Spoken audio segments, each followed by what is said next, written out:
Episode 83 Aku bisa melihat segalanya. Itukah alasanmu di sini? Tidakkah kamu ingin jadi direktur biro ZN? Kalau aku tidak mau, aku tidak akan melakukan itu. Aku masih menyesalinya sampai sekarang. Tapi tidak ada gunanya memikirkannya. Seleksi, promosi, dan demosi bakat di biro ZN punya aturannya sendiri. Dan aturannya berbeda dari yang kamu bayangkan. Aturan seperti apa? Xia Feng mendengar Fan Fan bercerita tentang seluk-beluk biro ZN untuk pertama kalinya, dan hatinya dipenuhi rasa ingin tahu. Di biro ZN, kalau seseorang ingin naik jabatan, mereka harus punya prestasi. Selain prestasi, kebijaksanaan juga tak tergantikan.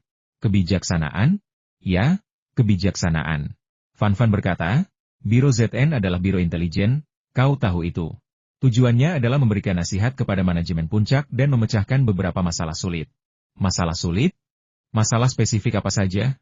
Banyak aspek, seperti situasi internasional, konfrontasi perdagangan, perkembangan teknologi, DLL. Kalau tidak, mengapa kau pikir orang sepertiku ada di biro ZN? Fan Fan berkata, jangan berpikir Ling Hao hanya seorang pejabat yang pandai berkomplot. Dia sangat pandai menganalisis dan menangani perselisihan internasional, dan banyak rencananya telah diadopsi. Dibandingkan dengan prestasinya, aku jauh lebih lemah dalam hal ini.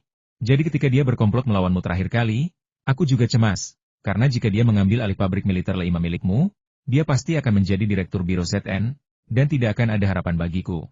Bagaimana jika hasilmu lebih baik darinya? Fan Fan berkata, menurutmu seberapa besar peningkatan yang bisa kau harapkan? Kalau hanya sedikit, aku tidak akan menjadi ancaman baginya. Kalau aku melakukannya dengan sangat baik, aku punya peluang besar untuk mendapatkan posisi direktur. Lagi pula, aku punya keuntungan. Kakekku adalah Presiden Akademi Ilmu Pengetahuan. Katakan saja, apa yang bisa kulakukan untuk membantumu mendapatkan posisi direktur? Fan Fan tersenyum getir. Keahlian terbaikku adalah bioteknologi, dan keahlian terbaikmu adalah manufaktur mekanik. Apa yang bisa kita capai bersama? Yang paling kuharapkan adalah menaklukkan proyek X. Itu akan menjadi pencapaian yang luar biasa, dan pencapaian ini akan cukup bagiku untuk menduduki posisi direktur biro ZN. Tapi proyek X stagnan, dan aku hampir kehilangan kepercayaan diri. Bisakah kau masih membantuku menaklukkan proyek X? Selain proyek emas rahasia X, adakah hal lain? Tanya Xia Feng. Jangan khawatirkan apakah aku bisa melakukannya. Katakan saja. Fan Fan berpikir sejenak. Korea Selatan telah melakukan banyak langkah akhir-akhir ini, dan zona perdagangan bebas yang dinegosiasikan telah dipertanyakan. Amerika berperan dalam mengobarkan suasana, dan kita tidak bisa berbuat apa-apa. Jika aku bisa menemukan solusi, raporku akan terlihat jauh lebih baik. Xia Feng tiba-tiba teringat ayah Han Xiuxian, An Jinjian, yang masih ia andalkan. Percuma saja memikirkannya. Ling Hao telah mengajukan 3 proposal, tetapi tidak satu pun yang disetujui. Kita berdua tidak pandai berpolitik. Bagaimana mungkin kita bisa menyelesaikan masalah pelik ini? Lupakan saja. Bicaralah dengan kakekku. Dia ingin mendekati proyek emas rahasia X dari perspektif ilmu material. Kau harus membujuknya. Keinginannya untuk menangani sendiri logam paduan kuno itu semakin kuat, dan bagaimanapun aku membujuknya, itu tidak akan berhasil. Fan Fan turun dari pelukan Xia Feng. Ia berjalan ke dispenser air, mengambil pakaian dalam katun sutra putih, dan memakainya, membelakangi Xia Feng. Celana dalam sutra katun putih menghilang di balik rok hitamnya, tetapi bayangan bulan purnama yang samar-samar tampak masih menggantung di udara, seputih salju, selembut embun beku, dan indah tak terlukiskan. Setelah mengenakan celana dalam dan merapikan roknya, Fan Fan berbalik dan melihat Xia Feng masih berbaring di karpet, tenggelam dalam pikirannya, seolah sedang memikirkan masalah pelik. Kau tidak benar-benar ingin aku menyelesaikan masalah pelik ini, kan? Fan Fan tersenyum. Jangan dipikirkan, itu tidak berguna. Kita fokus saja pada bagaimana menaklukkan proyek X. Itu lebih praktis. Xia Feng tiba-tiba berkata, pemilihan Presiden Korea Selatan bulan Oktober, kan? Ya, dimulai 2 minggu lagi. Apakah An Jinjian salah satu kandidat? Tanya Xia Feng. Ya, tetapi tingkat penerimaannya tidak tinggi. Jika tidak ada hal tak terduga yang terjadi, saingannya, Park Suk-jin, akan menjadi Presiden Korea Selatan berikutnya. Ini masalah bagi kita. Beberapa kebijakan yang diusulkannya tidak menguntungkan kita. Bagaimana kalau begini? Xia Feng tersenyum. Bisakah kau melewati Zhong Zheng Wukui dan menerima tugas ini? Kau benar-benar ingin aku menerima tugas ini? Bercanda? Aku bahkan tidak mengerti bahasa Korea. Bagaimana kau bisa membiarkanku melakukannya? Kau tidak perlu khawatir tentang ini. Kau hanya perlu melewati Zhong Zheng Wukui dan menerima tugas ini. Aku akan melakukan sisanya untukmu. Kau? Fan Fan menatap Xia Feng dengan tak percaya. Xia Feng bangkit dari lantai. Sejujurnya, aku punya sesuatu tentang Anjing Jian. Aku bisa mencapai semacam kesepakatan dengannya. Ah, Fan Fan tertegun. Lagi pula, ini bukan hanya tentang menerima misi ini. Kau harus mengamankan kesepakatan dengan Jerman, dan aku ingin kau bertanggung jawab untuk itu. Aku akan bertanggung jawab? Bukankah kesepakatan dengan Jerman sudah dinegosiasikan? Lagi pula, setahuku, Zhong Zheng Wukui sudah berencana untuk membiarkan Ling Hao menangani masalah ini. Ketika saatnya tiba, Ling Hao akan ditempatkan di pabrik militer Lei Ma milikmu. Xia Feng mendengus dingin. Jelas bahwa Zhong Zheng Wukui ingin memberinya penghargaan besar. Tetapi bisakah dia bertanggung jawab jika dia mau? Kalian sudah mencapai kesepakatan dengan Zhong Zheng Wukui.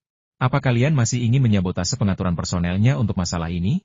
Kalian akan membuatnya benar-benar marah, dan bahkan jika kalian menolak, itu akan sia-sia. Ling Hao mendapat dukungan dari Zhong Zheng Wukui, dan dia bukan orang yang mudah ditipu. Apakah dia akan membiarkan pencapaian sebesar itu berlalu begitu saja? Xia Feng tersenyum. Saya memang telah mencapai kesepakatan dengan Zhong Zheng Wukui. Dan sulit bagi saya untuk mengganggu keputusannya untuk mengirim Ling Hao sebagai pemimpin. Namun, saya sama sekali tidak perlu terlibat dalam masalah ini. Jerman bisa mengatasinya. Jangan lupa, Jerman menginginkan teknologi saya.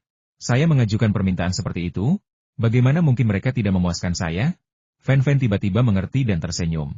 Memang, Xia Feng tidak perlu berhadapan langsung dengan Zhong Zheng Wukui dan Ling Hao. Dia hanya perlu berbicara dengan Jerman, bermain trik kecil, dan mereka akan melakukan apa yang dimintanya, sehingga dapat menenangkannya. Jika pihak Jerman tidak puas dengan Ling Hao karena suatu alasan dan menuntut pergantian penanggung jawab, apakah atasan mereka akan tetap setuju? Menyelesaikan masalah Korea dan merebut teknologi kapal selam Jerman. Apakah dua pencapaian ini cukup untuk membuatmu mendapatkan posisi Direktur Biro ZN? Tentu saja. Fan Fan mendekati Xia Feng. Jangan bergerak, tanya Xia Feng. Fan Fan tiba-tiba mengulurkan tangan dan meraih resleting Xia Feng, lalu menutupnya perlahan. Kau akan bertemu kakekku. Apa kau ingin dia tahu kau tidur dengan cucunya? Xia Feng sedikit malu. Aku sedang membicarakan hal serius denganmu. Fan Fan tersenyum tipis. Yang mulia, aku mematuhi perintahmu. Aku akan memberikan penjelasan yang memuaskan kepada Yang Mulia besok. Xia Feng berkata. Keesokan harinya, Fan Fan belum tiba, tetapi Ling Hao, bersama asistennya, Song Bai Cheng, telah tiba di kantor Xia Feng. Xia Feng, aku di sini atas perintah, kata Ling Hao langsung ke intinya. Saya di sini, di pabrik militer Fulei Ma, untuk bertukar teknologi dengan Jerman. Saya harap Anda mendukung saya. Xia Feng menyesap teh yang diseduh King Chaiwe untuknya dan berkata sambil tersenyum, tidak masalah. Kita bersaudara. Kalau aku tidak mendukungmu, siapa yang harus kudukung? Baiklah, itu bagus. Ling Hao tampak sedikit malu.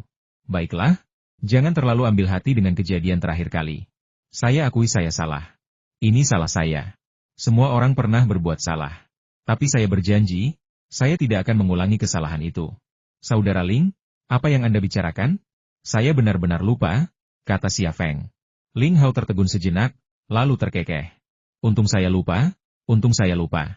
Saya harus tinggal di sini sebentar. Di mana Anda akan mengatur tempat tinggal untuk saya? Xia Feng berkata, ada ruang VIP di gedung perkantoran untuk menjamu para pebisnis. Anda bisa menginap di sana.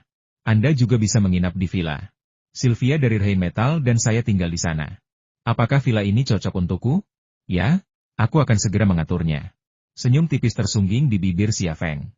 Ling Hao tidak ingin tinggal di kamar tamu di gedung perkantoran karena penuh dengan kamera pengawas dari pabrik militer Lei Ma. Tinggal di villa akan memberinya lebih banyak kontak dengan Sylvia dan memungkinkannya memantau Xia Feng. Ia sedang memikirkan hal ini, begitu pula Xia Feng. Selama Ling Hao tinggal di sisinya, Ling Hao tidak akan punya rahasia. Kalau begitu aku juga akan tinggal di villa, kata Song Bai Cheng. Xia Feng berkata dengan tenang, lupakan saja. Villa ini tidak punya banyak kamar. Kau, wajah Song Bai Cheng tiba-tiba memerah. Xia Feng berkata, aku sama sekali tidak bermaksud jahat. Kuharap Tuan Song mengerti. Tuan Song, kau bisa tinggal di kamar tamu di sini. Song Bai Cheng hendak mengatakan sesuatu, tetapi Ling Hao memelototinya, dan ia pun terdiam. Dia tahu pasti ada kamar di villa yang cocok untuknya, dan kata-kata Xia Feng seperti tamparan yang disengaja di wajahnya. Ling Hao merasa sedikit tidak nyaman karena Song Bai Cheng adalah orangnya. Seperti kata pepatah, ketika kau memukul anjing, kau harus melihat pemiliknya. Tamparan Xia Feng yang dilayangkan Song Bai Cheng di depannya adalah cara halus untuk menunjukkan ketidaksenangannya. Tatapan Ling Hao beralih ke wajah Xia Feng, dan tatapan Xia Feng beralih ke Ling Hao.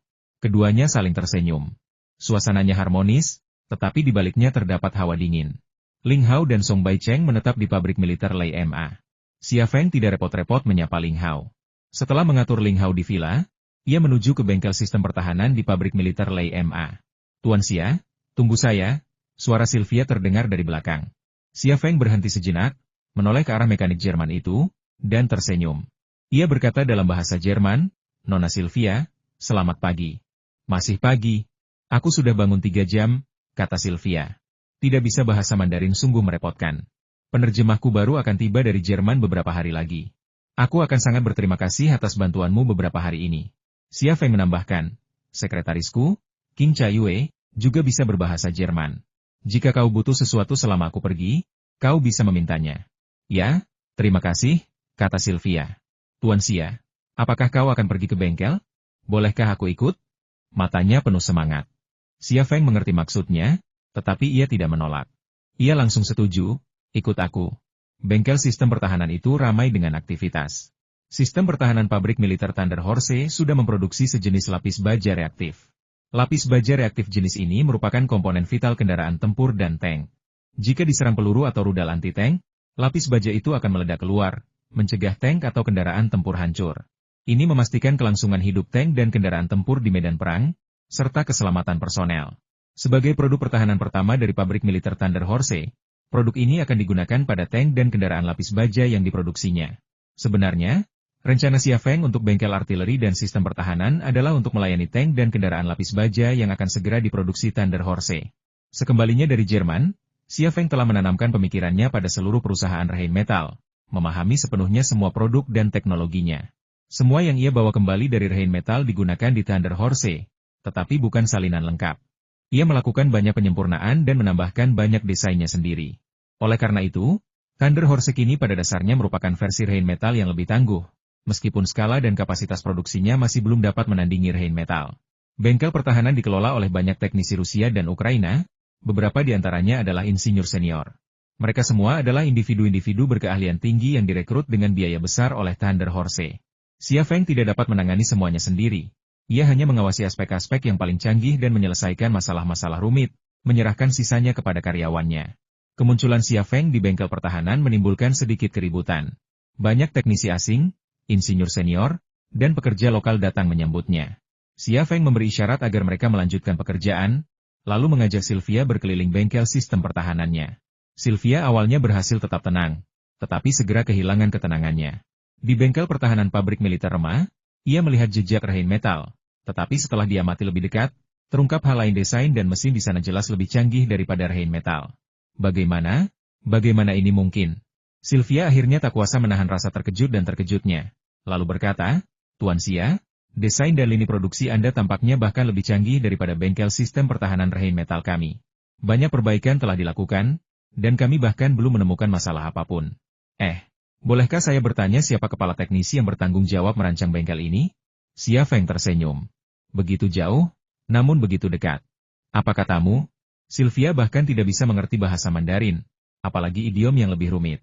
Xia Feng menerjemahkannya dalam bahasa Jerman. Ya Tuhan, Anda benar-benar. Mata Sylvia berbinar-binar karena kegembiraan yang tak terkendali. Kau bagaikan dewa yang maha kuasa. Kau tak hanya mampu memproduksi komponen-komponen tercanggih di dunia, kau juga merancang senapan runduk dan senapan serbu terbaik di dunia, artileri individu Cerberus, dan kau juga. Xia Feng menyela. Tersenyum, jangan menyanjungku. Aku bukan dewa yang maha kuasa. Aku hanya ahli dalam hal-hal seperti ini. Selain itu, aku sebenarnya cukup pecundang. Istriku menceraikanku. Jika aku dewa yang maha kuasa, apakah dia masih akan menceraikanku? Dia idiot, kata Sylvia.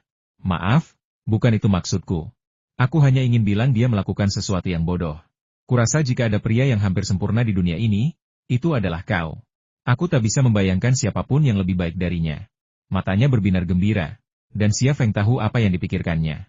Ini pertama kalinya ia mendengar seseorang menyebutnya sebagai pria yang paling hampir sempurna di dunia. Pernyataan ini juga memicu beberapa pemikiran dalam dirinya. Tubuh saya terus berevolusi. Otak, tubuh, dan organ saya semuanya berevolusi menuju kesempurnaan. Apa titik akhir dari evolusi ini? Saya belum meminum kapsul air terakhir. Jika saya tidak meminumnya, apakah evolusi saya akan sempurna?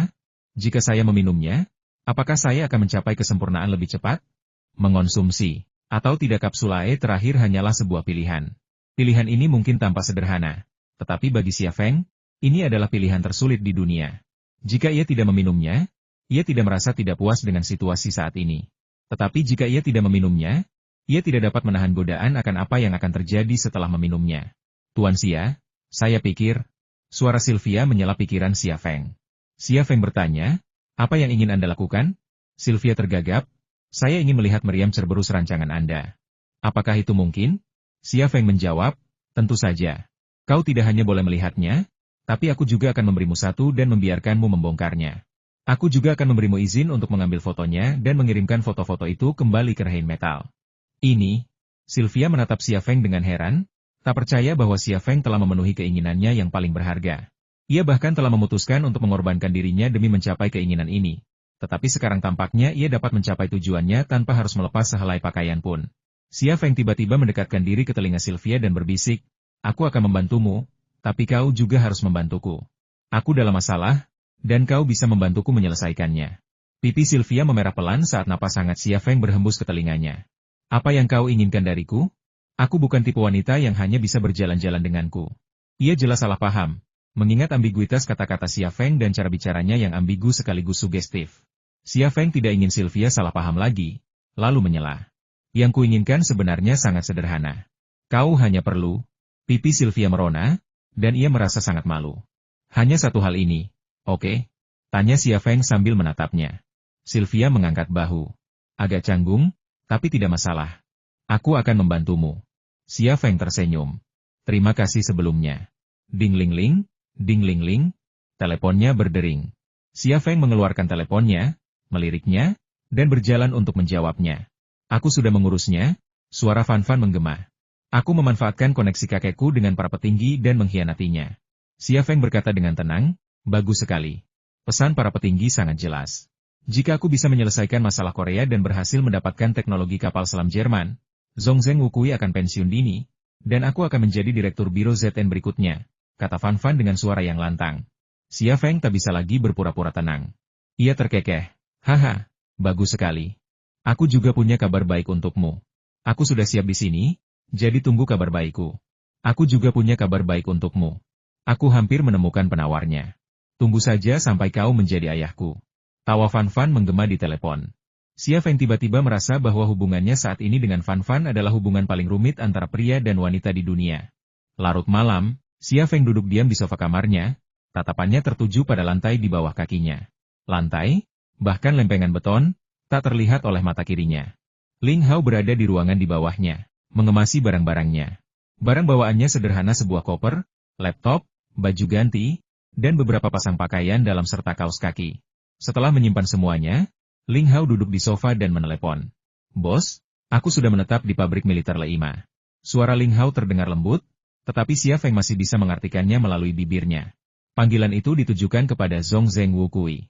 Meskipun Xia Feng tidak dapat mendengar suara Zhongzheng Wukui, ia dapat mengetahuinya dari sikap dan nada bicara Ling Hao.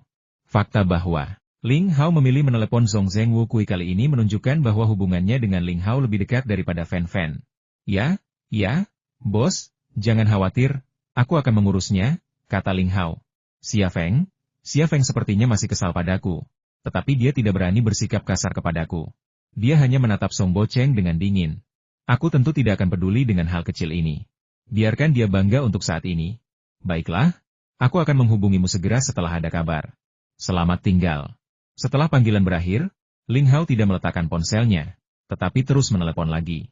2 panggilan dilakukan di dalam negeri dan 4 panggilan dilakukan di luar negeri. Semuanya ke Korea Selatan. Keempat panggilan telepon ke Korea Selatan semuanya berkaitan dengan situasi terkini, dan orang-orang yang menjawabnya bukanlah orang biasa. Dari apa yang dikatakan Ling Hao, ia dapat mengetahui bahwa ada anggota parlemen dan anggota penting partai oposisi Korea Selatan. Hati Xia Feng tergerak, sepertinya Ling Hao belum menyerah pada masalah Korea Selatan. Dia benar-benar pekerja keras. Jika aku tidak membantu Fan Fan, dia pasti akan memenangkan perebutan kekuasaan di Biro ZN, tapi, senyum sinis muncul di sudut mulut Xia Feng. Hubungan antara dirinya, Ling Hao, dan Fan Fan saat ini dapat digambarkan dengan idiom ketika burung bangau dan kerang bertarung, nelayanlah yang diuntungkan. Ling Hao adalah burung bangau, Fan Fan adalah kerang, dan dialah nelayannya. Nelayan dalam idiom ini adalah nelayan sejati, Tetapi dia juga berselingkuh dengan Kerang, seorang nelayan yang kaya dan cantik. Setelah Ling Hao menyelesaikan panggilan terakhirnya, ia pergi ke kamar mandi. Xia Feng tidak lagi tertarik untuk memata-matainya dengan penglihatan sinar X-nya. Xia Feng juga mengeluarkan ponselnya dan menghubungi nomor yang sudah lama tidak dihubunginya. Siapa? Setelah panggilan tersambung, suara An Jinjian terdengar, diwarnai kecurigaan dan kehati-hatian. Sahabatku, apakah kau melupakanku? Tanya Xia Feng sambil tersenyum. Hening sejenak di ujung telepon sebelum suara An Jinjian terdengar lagi. Tuan Xia, ada apa meneleponku selarut ini? Mengejar ketinggalan, ya? Jangan konyol, kita bukan teman. Bagaimana kau bisa berkata begitu? Aku datang ke sini dengan antusias. Kau antusias? An Jinjian mendengus dingin. Ketika mendengar suaramu, aku teringat Xiu Xian, putraku. Kau mungkin melupakannya, kan? Apa kau pikir aku telah melupakan kematiannya? Tuan An, tentu saja saya tidak lupa, dan mustahil bagi saya untuk lupa. Tapi yang saya ingat adalah dia membawa begitu banyak pembunuh untuk membunuh saya. Dari sudut pandang Anda telah kehilangan putra Anda. Tapi dari sudut pandang saya, bisakah saya masih mengikat diri dan menunggu dia dan para pembunuh itu membunuh saya? Pasti ada sebab untuk setiap akibat. Inilah sebab dan akibat. Terimalah kenyataan. Saya tidak ingin membuang waktu berbicara dengan Anda. Katakan saja apapun yang ingin Anda katakan. Baiklah, kalau begitu saya akan mengatakannya langsung. Saya pikir Anda mungkin lupa barang-barang di tangan saya, kan? Apa yang ingin Anda lakukan? Suara An Jinjian penuh amarah. Jangan salah paham. Saya tahu situasi kampanye Anda tidak optimis, dan saya di sini bukan untuk menambah penghinaan. Sebaliknya, saya di sini untuk membantu Anda. Anda menyimpan barang-barang itu untuk memeras saya dan mencapai tujuan Anda. Bagaimana saya bisa percaya Anda di sini untuk membantu saya? Tentu saja saya punya tujuan sendiri. Saya tidak bisa membantu Anda dengan cuma-cuma, kan? Katakan padaku, apa tujuanmu? Untuk mempromosikan perjanjian zona perdagangan bebas dan membuat beberapa perubahan pada beberapa kebijakan yang ditargetkan. Hanya itu yang kuminta. Sangat sederhana. Kau pikir aku ini siapa? Presiden Korea Selatan saat ini? Kalaupun iya, permintaanmu itu berlebihan. Apa kau pikir aku akan setuju? Apa kau pikir kau bisa menolak? Nada bicara Xia Feng tenang, tetapi ada nada mengancam dalam kata-katanya. Jika aku tidak setuju, aku akan menghancurkanmu. Kau harus tahu bahwa meskipun aku setuju, itu sia-sia. Permintaanmu di luar kemampuanku, dan ancamanmu akan sia-sia. Bagaimana jika aku bisa membantumu memenangkan pemilu? Tanya Xia Feng. Kau bercanda? Apa aku boleh bercanda denganmu tentang hal seperti ini? Katakan padaku, bantuan apa yang kau butuhkan? An Jinjian terdiam sejenak. Aku tahu kau punya pencuri yang ulung, dan aku ingin meminjamnya. Lagi pula, dan aku sedang diawasi dan tidak bisa digunakan untuk keperluan kampanye. Aku butuh uang bersih. Aku bisa meminjamkan orangnya, tapi kau harus memastikan keselamatannya. Hanya beberapa barang curian, tidak masalah. Aku bisa menjamin keselamatannya. Berapa yang kau inginkan? 100 juta dolar, kata An Jinjian. Uang maupun orangnya bukan masalah. Aku akan memberikannya padamu. Xia Feng berkata dengan dingin. Tapi ingat, jika kau tidak melakukan apa yang kau janjikan, kau tahu konsekuensinya. Aku tidak bilang aku akan melakukannya 100%. Tapi aku akan berusaha sebaik mungkin untuk memuaskanmu. Kalau begitu, ini kesepakatan. Aku akan membawa uang dan orangnya ke Korea Selatan sendiri, dan kau harus merahasiakan keberadaanku. Apa tidak masalah? Oke, tidak masalah. Semoga kerja sama kita berhasil. An Jinjian menutup telepon. Xia Feng meletakkannya kembali, dan sebuah sosok muncul di benaknya. Sosok itu adalah Gu Kewen. Gu Kewen juga berada di Korea Selatan, dan CIA serta FA sedang menyusun rencana untuk melawannya. Daripada menunggu Gu Kewen, CIA, dan FA tiba, lebih baik menyerang Korea Selatan saat mereka masih berkumpul, dan membuat mereka lengah. Park Suk-jin adalah saingan utama An Jinjian. Salah satu dari mereka bisa menjadi presiden Korea Selatan berikutnya. Dunia luar lebih menyukai Park Suk-jin, dan dia jelas mengungguli An Jinjian dalam jajak pendapat, dan dia didukung oleh Amerika Serikat. Dalam situasi ini, An Jinjian pada dasarnya terabaikan, terisolasi, dan tak berdaya. Siapapun yang menawarkan bantuan sekarang adalah penyelamat, dan An Jinjian sama sekali tidak akan mengkhianatinya saat ini. Dengan An Jinjian sebagai sekutu, operasi di Korea Selatan akan jauh lebih mudah. Bunuh Gu Kewen. Pikiran itu berdenyut kuat di benak Xia Feng. Tok, tok, tok. Terdengar ketukan di pintu. Xia Feng memusatkan pikirannya dan melirik, melihat Sylvia berdiri di luar. Sylvia mengenakan gaun tidur putih, yang, disinari cahaya lorong, memiliki keindahan yang unik, tembus cahaya, dan samar. Meskipun malam sudah larut, dua kelinci putih kecil di tubuhnya menolak untuk tidur. Mata merah besar mereka tetap terbuka, menatap dunia melalui lapisan tipis kerudung. Apa yang coba ia lakukan? Mengetuk pintu larut malam, berpakaian seperti ini? Tok, tok, tok. Sylvia mengetuk lagi. Xia Feng ingin berpura-pura tidur, tetapi Sylvia begitu gigih sehingga ia tak punya pilihan selain membuka pintu. Nona Sylvia, ada yang bisa saya bantu? Xia Feng tak kuasa menahan diri untuk melirik area dadanya. Masalahnya bukan area dadanya, melainkan pakaiannya. Ia hanya mengenakan baju tidur, tanpa bra atau celana dalam. Cahaya dari kamar menyinarinya, membuatnya tampak telanjang. Perutnya yang halus dan lembut, dan di balik itu, perut Xia Feng sudah mulai terasa hangat. Entah mengapa, mungkin karena perkembangan evolusioner organ-organ tertentu, ia menjadi luar biasa sensitif, bereaksi kuat terhadap rangsangan sekecil apapun, kemampuannya di area itu semakin kuat. Jika perempuan adalah kelemahannya, maka kelemahan itu telah diperbesar berkali-kali lipat. Tuan Xia, bolehkah saya menggunakan kamar mandi Anda? Sylvia menatap Xia Feng dengan penuh semangat, wajahnya memerah karena malu. Apakah ada yang salah dengan kamar mandi Anda? Tanya Xia Feng, penasaran. Sylvia mengangguk serius. Ya, tidak ada air panas. Saya akan memeriksanya untuk Anda, kata Xia Feng. Tidak, bukan hanya tidak ada air panas, ada kecoak. Saya tidak ingin mandi di sana. Bolehkah saya meminjam kamar mandi Anda? Bolehkah? Sylvia mengangkat satu jari. 10 menit saja. Xia Feng berkata. Akhirnya ia membukakan pintu untuk Sylvia. Terlepas dari apakah kamar mandi Sylvia tidak memiliki air panas atau apakah ada kecoak di villa, sebagai pemiliknya, ia tidak bisa menolak permintaan seperti itu. Lagi pula, ia membutuhkan bantuan Sylvia. Jadi, karena tahu bahwa tujuan Sylvia bukan untuk mandi, ia berpura-pura tidak tahu. Sylvia memasuki kamar Xia Feng, lalu ke kamar mandi.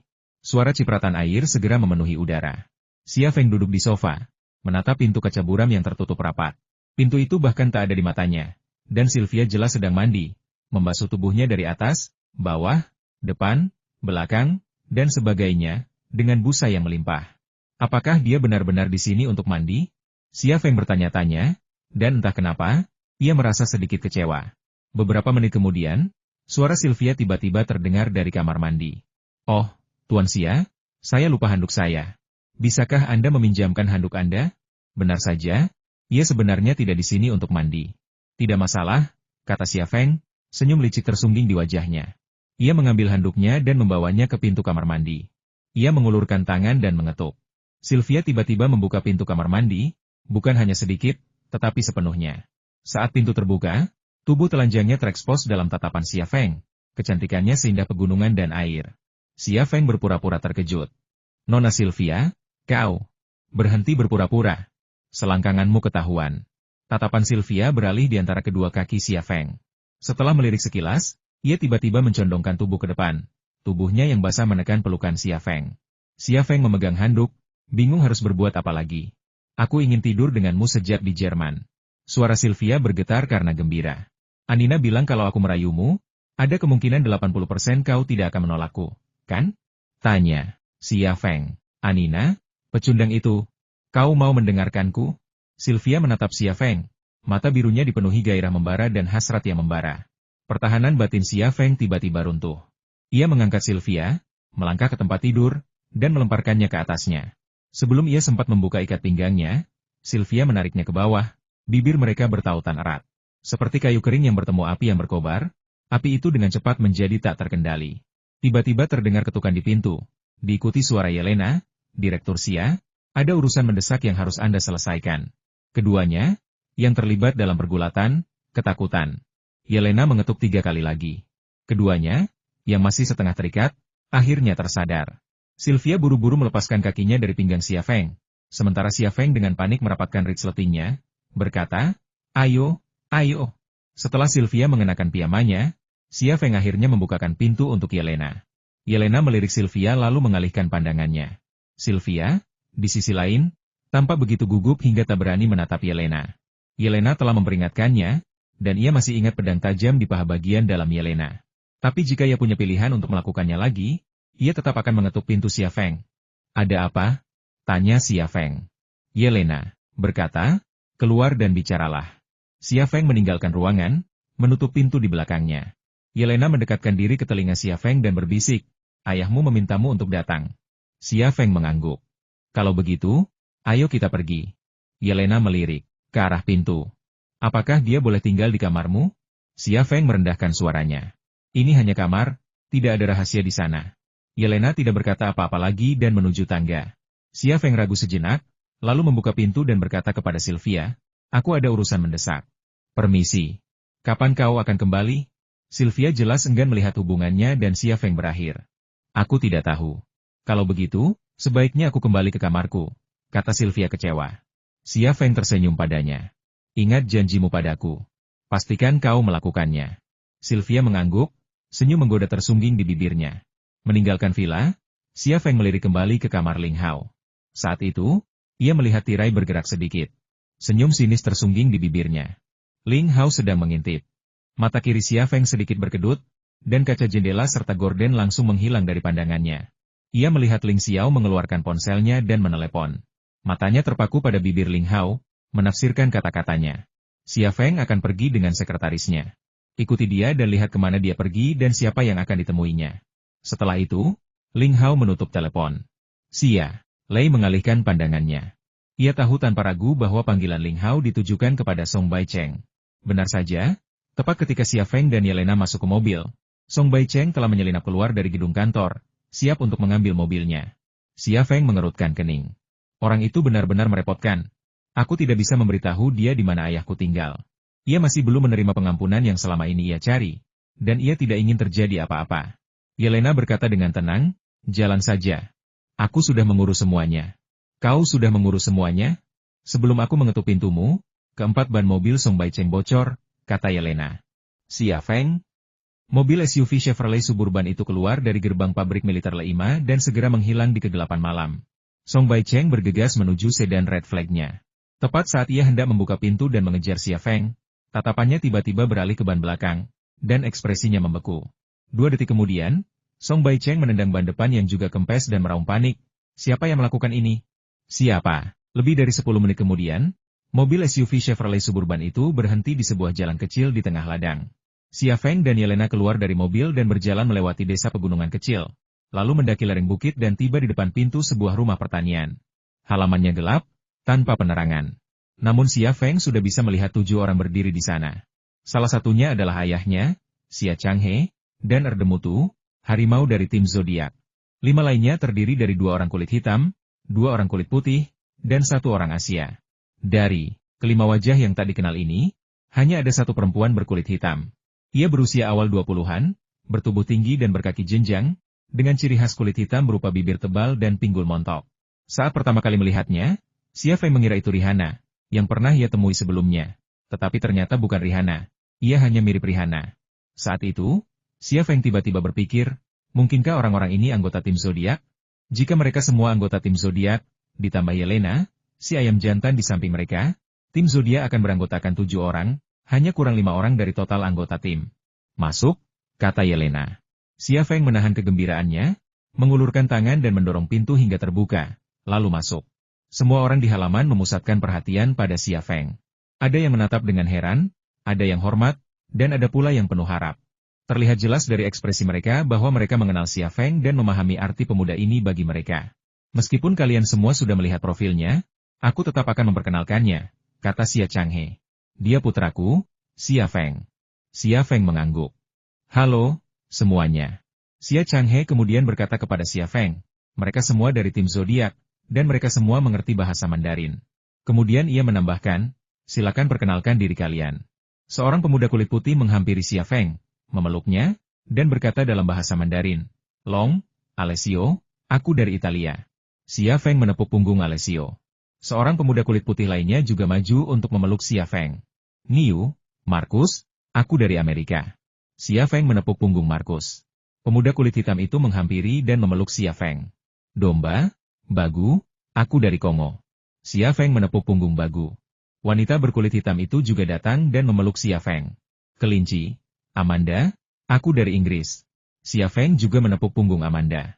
Akhirnya, pemuda Asia itu datang dan memeluk Xia Feng. Kuda, Park Taeyong, aku dari Korea Selatan. Xia Feng juga menepuk punggung Park Taeyong. Erdemutu tersenyum. Tidak perlu memperkenalkan Yelena dan aku. Xia Feng balas tersenyum. Suatu kehormatan bertemu denganmu. Mereka akan menjadi milikmu mulai sekarang, kata Xia Changhe.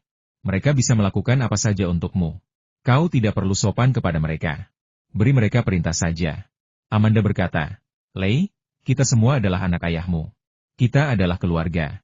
Kecuali Erdemutu, semua orang ini adalah anak yatim piatu yang diadopsi atau diselamatkan oleh ayah mereka, Xia Changhe. Tanpa Xia Changhe, mereka tidak akan ada. Mereka menganggap Xia Changhe sebagai ayah mereka, jadi Xia Feng sudah sewajarnya adalah saudara mereka. Dengan hubungan seperti itu, tak perlu ada kesopanan. Namun, Xia Feng punya pemikirannya sendiri. Meskipun ayahnya, Xia Changhe, memang telah menyelamatkan orang-orang ini, itu bukan dirinya. Ia tidak memiliki hubungan pribadi dengan mereka. Mereka hanya mematuhi perintahnya karena ayahnya. Dalam jangka pendek, mereka mungkin patuh dan bersedia melakukan apapun untuknya. Tetapi itu tidak dijamin dalam jangka panjang. Oleh karena itu, ia harus mengelola mereka dengan caranya sendiri. Ia juga harus membangun otoritasnya sendiri, membuat mereka mematuhi perintahnya seperti mereka mematuhi perintah ayah mereka.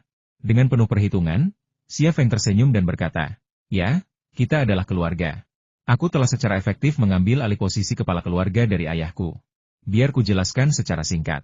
Mulai hari ini, aku akan memberimu tunjangan bulanan sebesar 500.000 yuan. Selain itu, aku akan memberimu peralatan terbaik di dunia. Kamu akan menerima senapan runduk XL2500 dan senapan serbu gale. Kendaraan dan peralatan elektronik tim zodiak kita juga akan menjadi yang terbaik di dunia. Keheningan menyelimuti seluruh halaman, dan ketujuh anggota tim zodiak menatap Xia Feng dengan tatapan aneh. Xia Feng tertegun sejenak, lalu merentangkan tangannya. Apa aku salah bicara? Wow, gadis berkulit hitam, Amanda, tiba-tiba mencondongkan tubuh ke depan dan memeluk Xia Feng. Wajahnya dipenuhi rasa gembira dan syukur. Kau membantuku menyelesaikan masalah hipotekku. Kau orang tua yang hebat. Kau benar-benar malaikatku, kata Aresio sambil tersenyum.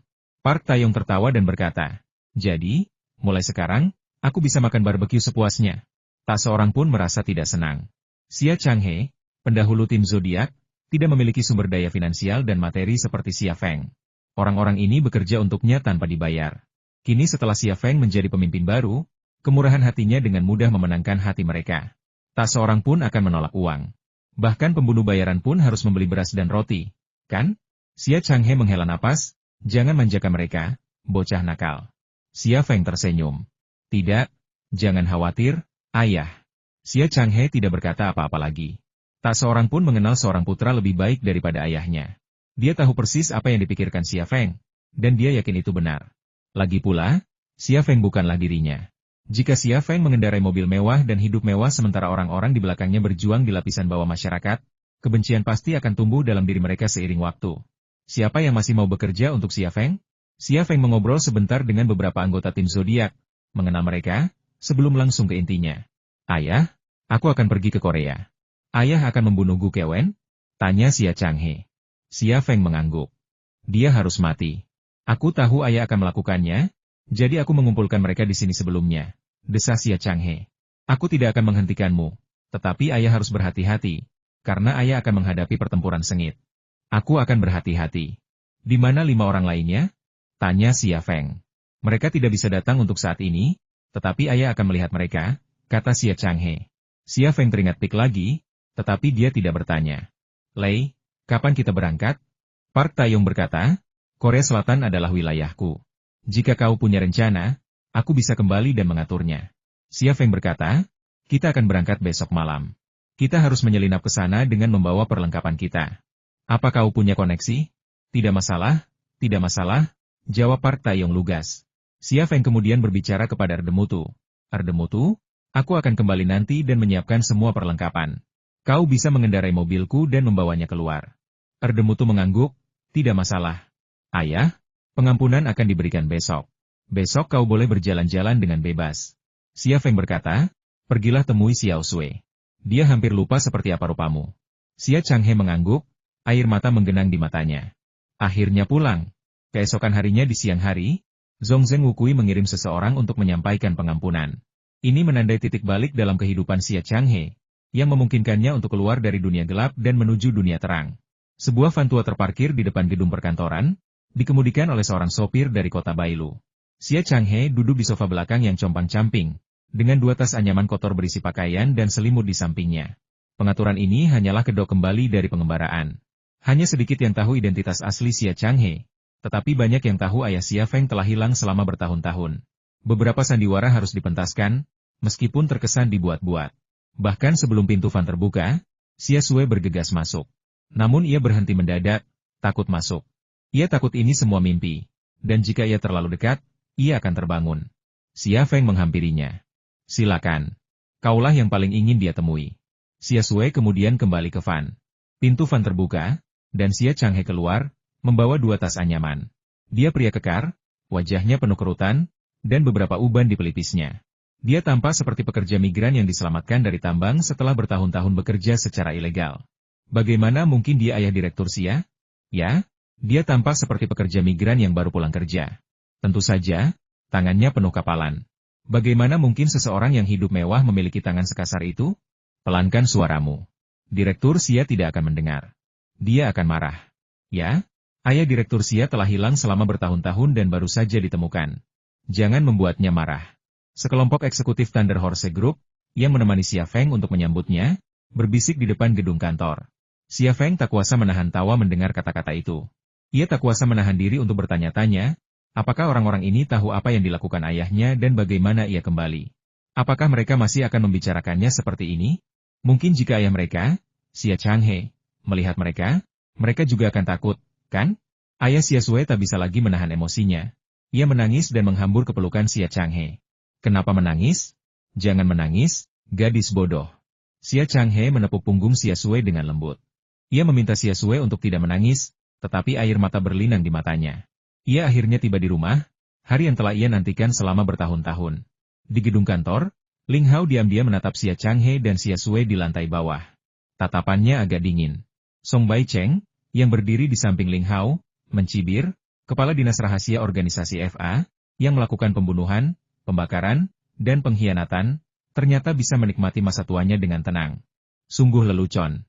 Ling Hao berkata dengan enteng, berkat dia membesarkan putra yang menjanjikan, bobot surat pengampunan itu cukup untuk menutupi kejahatannya. Terus kenapa? Song Bai Cheng berkata, dia punya rahasia, dan aku curiga ada rahasia juga antara dia dan Xia Feng. Bos Zhong Zheng juga bilang Xia Changhe itu terobosan. Apa kita akan menyerah begitu saja? Senyum sinis muncul di sudut mulut Ling Hao. Menyerah? Tak ada kata seperti itu dalam kamusku. Apa kau punya rencana? Jangan khawatir, kita tangani saja Jerman dulu. Xia Changhe baru saja mendapat pengampunan, jadi kita belum bisa langsung menindaknya. Sebaiknya kau bersikap bijak dan jangan membuat masalah untuk sementara waktu. Song Bai Cheng mengangguk. Aku mengerti. Di lantai bawah gedung kantor, Xia Feng menyikut Liu Zhengnan. Kenapa kau masih berdiri di sana seperti orang bodoh? Pergi dan perkenalkan dia. Aku. Liu Zhengnan tampak gugup. Xia Feng tersenyum. Apa yang kau takutkan? Dia bukan harimau, dia tidak akan memakanmu. Liu Zhengnan tersenyum canggung. Ia masih belum menghampiri, kakinya terasa seperti terlilit beberapa karung pasir. Ia sebenarnya cukup bingung. Xia Changhe tampak seperti petani tua yang rendah hati, tetapi ia memiliki aura yang memikat, matanya seperti elang, menakutkan tanpa alasan. Entah kenapa, ia merasa sedikit takut pada ayah mertua yang baru pertama kali ditemuinya ini. Zhengnan, kemarilah, kata Xia Sui. Oh, Liu Zhengnan menjawab secara refleks, dan bergegas menghampiri. Xia Feng tersenyum kecut. Ia menyadari bahwa gengsinya sebagai ketua bahkan tidak sepertiga dari kakaknya. Ia meminta Liu Zhengnan untuk menghampiri, tetapi ia ragu-ragu. Xia Sui hanya mengucapkan sepatah kata, dan Liu Zhengnan dengan senang hati menghampiri, tanpa ragu. Liu Zhengnan menghampiri Xia Changhe dengan senyum di wajahnya. Paman? Halo, Paman. Anda? Xia Changhe menatap Liu Zhengnan. Xia Sui tersenyum dan berkata, Ayah, dia pacarku. Namanya Liu Zhengnan. Dia tangan kanan kakakku. Oke, hehe. Xia Changhe tersenyum senang. Sebenarnya, dia tinggal di dekat sini. Jadi wajar saja kalau dia tidak tahu siapa pacar Xia Sui. Dia hanya ingin bersikap biasa saja dan tidak mencolok agar tidak membuatnya takut. Kenapa ayah masih berdiri di sana? Cepat bantu ayah membawa paket-paketnya. Xia Sui menyenggol Liu Zhengnan. Paman, biar aku bantu. Liu Zhengnan langsung bertindak, tidak peduli apakah Xia Changhe setuju atau tidak, dan langsung menyambar 2 tas anyaman kotor dari tangan Xia Changhe. Xia Changhe mendekat, tangannya yang besar menggenggam bahu Xia Feng. Ayah pulang. Ya, ayah pulang. Ayah dan anak itu tidak bertukar kata-kata yang tidak perlu, dan mereka pun tidak membutuhkannya. Xia Feng menuntun Xia Changhe menuju villa. Xia Sui dan Liu Zhengnan mengikuti di belakang, bersama Yelena. Dia sebenarnya ingin memindahkan Xia Changhe ke villa. Tatapan Song Bai Cheng muram. Ia ingin pindah ke villa itu, tetapi Xia Feng bilang tidak ada kamar. Ia sudah lupa, tetapi melihat Xia Feng menuntun Xia Changhe menuju villa, wajahnya kembali memerah. Ini rumahnya, kata Ling Hao. Tapi itu proyek emas seks rahasia. Siapa Xia Changhe? Bagaimana mungkin dia bisa dekat dengan proyek emas seks rahasia? Xia Feng benar-benar lancang. Dia memang cakap, tapi dia tidak bisa seenaknya berbuat sesuka hatinya, kan? Jika Tuhan menginginkan seseorang mati, dia akan membuatnya gila dulu. Hanya karena sesuatu belum beres sekarang, bukan berarti tidak akan beres di masa depan. Kita lihat saja nanti, kata Ling Hao. Saat itu, Sylvia datang dari tangga, memegang ponsel di tangannya, melihat sekeliling. Bukankah dia kepala teknisi mesin di perusahaan Rheinmetall Jerman? Apa yang dia lakukan di sini? Tatapan Ling Hao beralih ke Sylvia. Saya akan bertanya. Song Bai Cheng menghampirinya. Halo, sayangku. Sylvia menyapa Song Bai Cheng dengan bahasa Mandarin yang terbata-bata. Nona Sylvia, ada yang bisa saya bantu? Tanya Song Bai Cheng. Sylvia menggelengkan kepala, saya tidak mengerti. Kemudian, ia memasukkan teks bahasa Jerman ke aplikasi penerjemah di ponselnya, lalu mendekati Song Bai Cheng untuk menunjukkan hasil terjemahannya. Aplikasi itu berbunyi Tuan Xia orang yang tidak masuk akal. Dia berjanji untuk berdiskusi teknis dengan saya, tetapi belum melakukannya. Saya perlu bicara dengan orang yang bertanggung jawab. Bisakah Anda memberitahu saya siapa orang itu? Setelah membacanya, Song Bai Cheng berkata kepada Ling Hao, wanita Jerman ini bilang Xia Feng tidak masuk akal. Dia berjanji untuk berdiskusi teknis dengannya, tetapi tidak melakukannya. Dia ingin bicara dengan Anda. Ling Hao mengerutkan kening. Delegasi resmi Jerman belum tiba. Mengapa seorang mekanik seperti dia mau bicara dengan saya? Hadapi saja dia. Setelah itu, ia berbalik dan pergi. Sylvia mengetik kalimat lain dalam bahasa Jerman di ponselnya dan mendekati Song Bai Cheng. Ia mencondongkan tubuh begitu dekat hingga bahunya bersentuhan. Pipinya hampir menyentuh pipi Song Bai Cheng. Ia juga mengenakan kaos sutra katun berpotongan v-neck rendah, memperlihatkan kulit putihnya yang luas dan belahan dada yang dalam, yang terekspos tanpa penutup apapun. Jika itu wanita berpenampilan biasa saja, Song Bai Cheng tak akan tergoda. Tapi Sylvia adalah gadis asing yang memukau dengan rambut pirang, mata biru, tubuh seksi, dan wajah bayi yang menawan, sungguh menggoda. Saat ia mendekat, seluruh tubuhnya harum, ditambah cahaya musim semi yang berpendar, Song Bai Cheng tak tahu harus menatap kemana. Namun, Song Bai Cheng masih melihat terjemahan di telepon. Pak, bisakah Anda mengantar saya menemui penanggung jawab? Saya ingin bicara dengannya. Song Bai Cheng mengambil telepon Sylvia dan mengetik dalam bahasa Mandarin, ini saya. Apa yang ingin Anda bicarakan? Sylvia membaca terjemahan itu dan senyum manis tiba-tiba muncul di wajahnya. Ia mengetik dalam bahasa Jerman, saya tak menyangka penanggung jawab percakapan teknis ini adalah Anda. Pak, Anda begitu muda dan begitu tampan. Anda sungguh luar biasa. Haha. Song Bai Cheng tertawa. Sylvia mengetik dalam bahasa Jerman lagi, saya ingin mentraktir Anda secangkir kopi. Bolehkah? Song Bai Cheng mengetik dalam bahasa Mandarin, tidak ada kedai kopi di sini. Sylvia mengetik dalam bahasa Jerman, Xia Feng memberiku kantor. Ada kopi di kantorku. Kita bisa mengobrol sambil minum. Song Bai Cheng, terlalu malas mengetik, tersenyum dan berkata, baiklah, aku akan ke kantormu. Sylvia tersenyum dan tiba-tiba memeluk Song Bai Cheng. Dengan si cantik pirang dalam pelukannya, seluruh tubuhnya harum, area dadanya lembut dan kenyal, hati Song Bai Cheng tiba-tiba terasa muda. Namun, ia tidak tahu bahwa di ruang pemantauan Departemen Keamanan di pabrik militer Le5, Erdemutu sedang menatap tajam rekaman CCTV, dengan seringai di wajahnya. Setengah jam kemudian, setelah menempatkan ayahnya, Xia Changhe, di villa, Xia Feng menemukan Ling Hao. Saudara Ling, ada masalah di cabang Shu. Aku harus ke sana, kata Xia Feng langsung ke intinya. Delegasi resmi Jerman akan segera tiba. Apakah kau akan pergi ke Shu di saat kritis ini? Ling Hao berkata, kita kesampingkan urusan cabang Shu dulu. Yang terpenting di sini. Xia Feng berkata, aku sudah bertanya pada Duta Besar Philip, dan delegasi resmi Jerman akan tiba dalam 2 hari. Perjalananku ke Shu hanya akan memakan waktu 2 hari. Aku akan kembali sebelum delegasi resmi Jerman tiba. Tapi, Ling Hao ragu-ragu, jelas tidak ingin menimbulkan masalah dengan masalah sepenting ini. Xia Feng menepuk bahu Ling Hao dan berkata sambil tersenyum, jangan khawatir, Saudara Ling, semuanya sudah beres. Aku sedang terburu-buru, jadi aku harus pergi sekarang. Sebelum Ling Hao sempat berkata apa-apa lagi, Xia Feng berbalik dan pergi. Pergi ke cabang Shu hanyalah kedok untuk operasi Korea Selatan. Gu Kewen harus mati. Sore harinya, sebuah Chevrolet Suburban tiba di Bandara Internasional Kyoto. Di dalam mobil, Xia Feng menepuk bahu Liu Zhengnan. Selama 2 hari, usahakan untuk tidak keluar. Tetaplah di pabrik. Aku sudah bilang pada Yao Xiaohong, dia akan membantumu. Liu Zhengnan melirik cermin rias di kursi penumpang, ekspresinya masih terukir keterkejutan. Pria di cermin rias itu bukan wajahnya sendiri, melainkan wajah Xia Feng. Ia sudah mengamatinya berkali-kali, tetapi tak menemukan cacatnya. Melihat pantulan dirinya, ia bahkan merasa jiwanya telah salah memasuki tubuh Xia Feng. Xia Feng di kursi pengemudi tentu saja berwajah berbeda, lebih asing.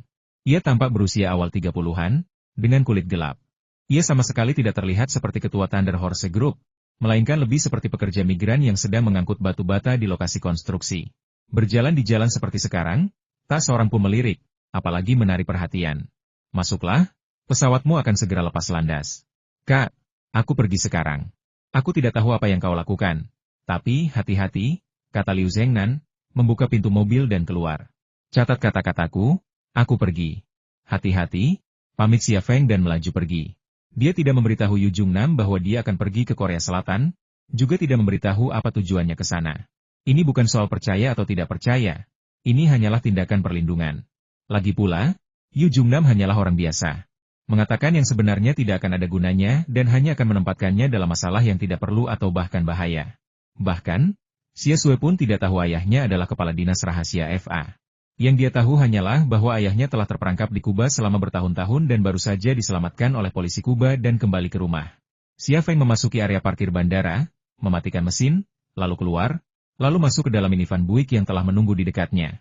Ada 2 orang di dalam mobil, dan Park Tae-yong yang mengemudi. Apakah semuanya sudah siap? Tanya Xia Feng langsung. Park Tae-yong berkata, semuanya sudah siap. Senjata telah tiba di dermaga. Kapal dan orang-orang sudah siap. Kita tinggal ke sana. Ayo pergi, kata Xia Feng. Mobil komersial Buick itu melaju meninggalkan area parkir bandara dan menuju Jilin. Park Tae-yong sangat fokus mengemudi. Xia Feng tidak melakukan apa-apa. Ia duduk di dalam mobil, memikirkan setiap anggota tim zodiak. Ayahnya, Xia Changhe, menyerahkan tim kepadanya, yang membuatnya semakin kuat, tetapi ia terlalu sedikit mengetahui tentang anggota tim ini. Ia harus menguasai kekuatan setiap anggota tim zodiak agar dapat memanfaatkan tim ini dengan baik. Park Tae-yong, apa keahlianmu? Xia Feng memecah keheningan sejenak. Park Tae-yong sedikit tertegun, mengemudi. Keahlianku adalah mengemudi. Maksudmu mengemudi? Xia Feng sedikit kecewa. Mengemudi? Semua orang sekarang bisa mengemudi. Spesialisasi apa ini? Mengemudi adalah salah satunya. Tetapi selain mengemudi, aku juga bisa menerbangkan pesawat penumpang, jet tempur, dan tank. Park Tae-yong tertawa. Bos, saya bertanggung jawab atas bagian transportasi operasi tim kami. Terakhir kali, ayah meminta saya dan Yelena untuk mengebom pangkalan pelatihan FA di Siberia. Saya memodifikasi pesawat pertanian penyemprot pestisida, terbang di atasnya dengan bom, dan meledakkan tempat itu. Xia Feng? Bos, bolehkah saya mengajukan permintaan? Untuk apa? Transportasi kami terlalu ketinggalan zaman. Jika Anda bisa memberi saya uang, saya bisa memodifikasinya. Ini juga akan memastikan operasional kami. Oh, saya janji, setiap sen yang Anda berikan akan digunakan untuk meningkatkan transportasi kami. Park Tae-yong tampak serius, takut Xia Feng salah paham bahwa ia sedang mencari keuntungan. Xia Feng tersenyum. Tidak masalah. Berapa banyak? 2 juta sudah cukup. Akan saya berikan setelah misi ini selesai. Xia Feng langsung setuju. Terima kasih, bos.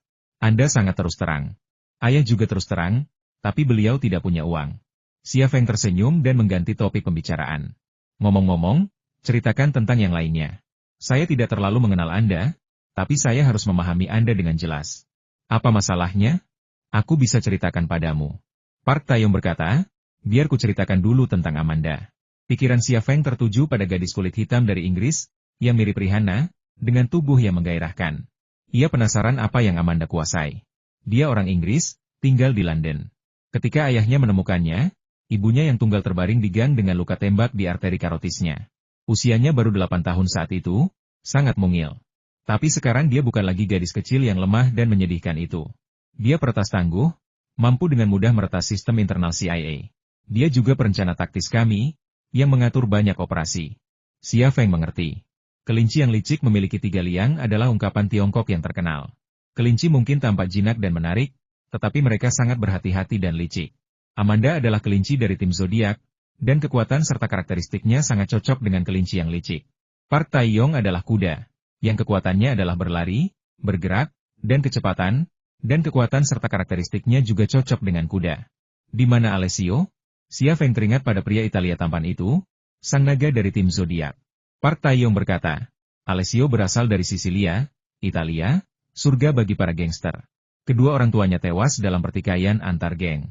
Ia tumbuh besar di tengah kekerasan jalanan dan baku tembak, dan sudah bisa menembak dan membunuh di usia 8 tahun. Ia yang paling berani di tim kami, tak kenal takut.